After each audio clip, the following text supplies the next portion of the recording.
డబ్బు, అనారోగ్యం, ఉద్యోగం, వ్యాపారం, అప్పులతో బాధపడుతున్నారా? మీకోసమే లాంచ్ యువర్ ఫ్యూచర్ ప్రోగ్రామ్. నమస్తే రమగారు. నమస్తే జయ. రమగారు, మనకి వినాయక చవితి ఉంది.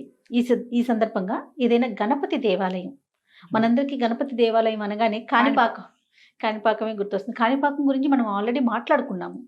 ఇంకేమైనా దేవాలయాలు ఉన్నాయా ప్రసిద్ధిగా? బోలెడు గణపతి దేవాలయాలు ఉన్నాయి జయ. కాణిపాకం కంటే పూర్వం ముందు నుంచి ఉన్న దేవాలయాలు కూడా ఉన్నాయి. అవి ఎక్కడో లేవు, మన గోదావరి జిల్లాలోనే ఉన్నాయి. మామూలుగా గణపతి ప్రతి ఆలయంలోనూ ప్రధాన దైవంగా కనిపిస్తాడు. మనకి ఊరి ప్రతి ఇళ్ళ వాకిళ్లలోనూ కనిపిస్తాడు. ఏ సందు మొగదలోనో చిన్న వీధి చోలుందంటే అక్కడ గణపతి ఉంటాడు. ఏ పూజలో అయినా మొదట మనం గణపతినే పూజించాలి. ఇది మన నియమం కదా. ఇక నీకు రోడ్ల మీద దేవాలయాలు ఏ గొడుగు లేకుండా కూడా ఎన్ని చోట్ల వెలిసి కనపడతాడో కదా. వినాయక ప్రతిష్ఠ చేస్తే ఊరికి మంచిది, సందుకు మంచిది, వ్యాపార కూడళ్లలో గణపతి కనపడతాడు. మనం ఏ ఊరు వెళ్ళినా గణపతికి ప్రత్యేకంగా పంచముఖ గణపతి అని, అష్టభుజి గణపతి అని, ఇట్లా ప్రత్యేకంగా నాట్య గణపతి దేవాలయాలు అలా కూడా ఉన్నాయి మనకి.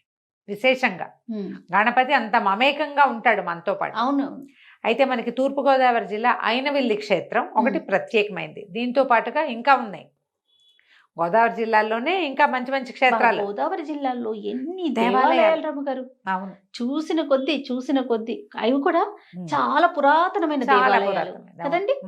ఇప్పుడు నీకు పురాతనమైనటువంటి పంచారామాల్లో కూడా గణపతి విశేషమైన ప్రతిమా స్వరూపంగా కనపడతాడు. వాకిట్లోనే సాక్షి గణపతి మనం శ్రీశైలానికి వెళ్ళేటప్పుడు ఇట్లా ప్రత్యేకంగా కనిపిస్తారు కదా. అయినవిల్లిలో సిద్ధి వినాయక స్వామి దేవాలయం ఉంది. అయినవిల్లి అమలాపురానికి బాగా దగ్గర, కోనసీమగా ప్రఖ్యాతి పొందిన అంబేద్కర్ కోనసీమ జిల్లాలో మనకి అయినవిల్లి దేవాలయం ఉంది. ఇది వాస్తురీత్యా దేవాలయాలకి సరైన ప్రాంతమాట.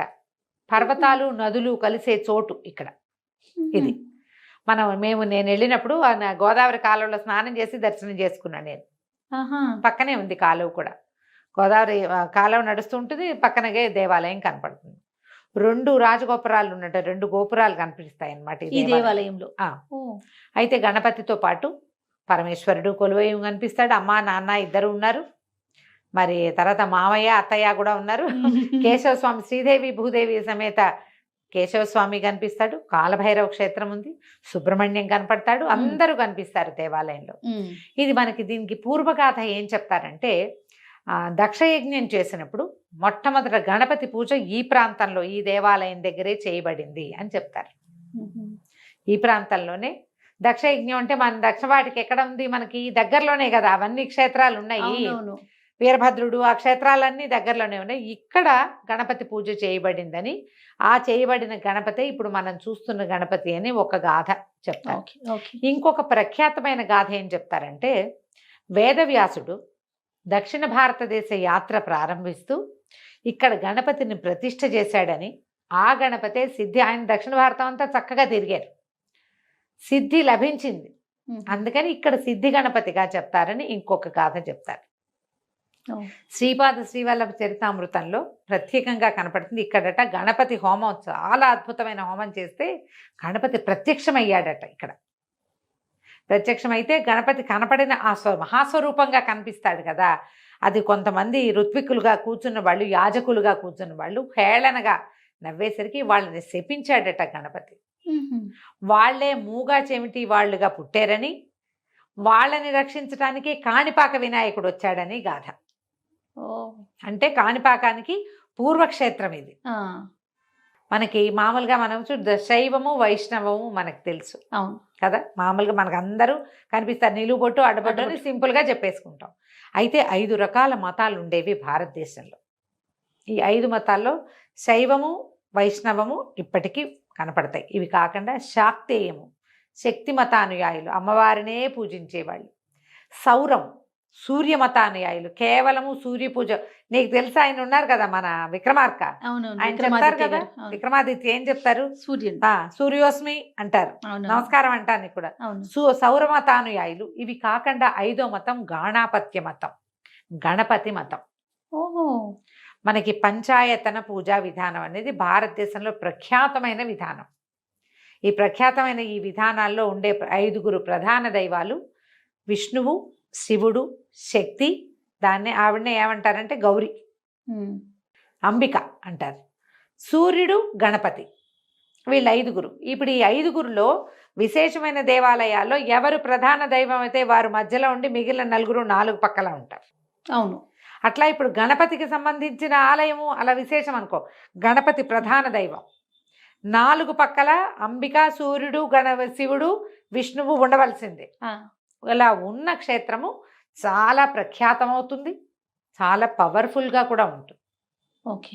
ఇక్కడ విశేషంగా గణపతి హోమాలు చేస్తారు.